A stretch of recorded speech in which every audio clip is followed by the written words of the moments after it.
Well, hey, 2nd District, State Representative Andrew Barkis, and how about another Barkis Breakdown about what's happening here under the dome in Olympia?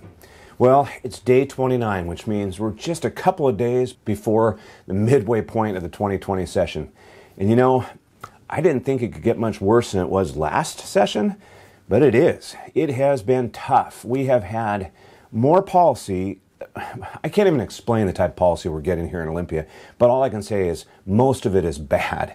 And we've already seen several of those come to the floor, which is unusual. About 10, 12 hours of debate on the low carbon fuel standard and also the B&O tax that was just increased for most of the service businesses in the state of Washington. Well, they framed it as a decrease, but in reality, it was an increase of your taxes. So what have we had so far? 2 major tax increases, and I bet there's more to come. So I'm sitting here just getting ready to start the day as it is policy cutoff and now fiscal cutoff. So all of the policy and bills working through the committee process are about done. We've got 2 full days on transportation today. We're running dozens and dozens of bills, which means we're building up the list for floor action. So all those bills, all that policy I'm talking about is about to hit the floor for debate and ultimately a vote to see if it passes or if it fails. So stay tuned on that. I can tell you in the transportation world, myself and my colleagues, my co-ranking members, Rep. Young and Rep. Walsh, have been working very hard to honor your will, the people, on 976, the initiative passed for $30 car tabs. It's made the budget negotiations very challenging, but we have been working in a bipartisan manner to make sure that will is heard and that is upheld in how we craft this year's supplemental budget. It has been tough. We've spent a lot of hours, but we're getting closer to finding some solutions to be able to present for the final budget product.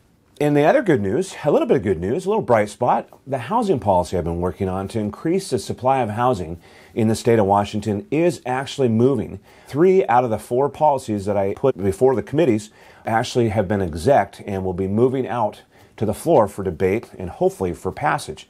I'm also happy to report on a great piece of legislation, the Small Business Bill of Rights, which helps with all the small businesses in the state of Washington with you being able to know what it means when you're under an inspection or an audit and the regulations that affect your business by all the agencies like Department of Labor, Industry, and Revenue and everything else. That is scheduled to be exec and will be moving along too. So there is a few bright spots, not too many, but there are a few bright spots as we look at this 2020 session.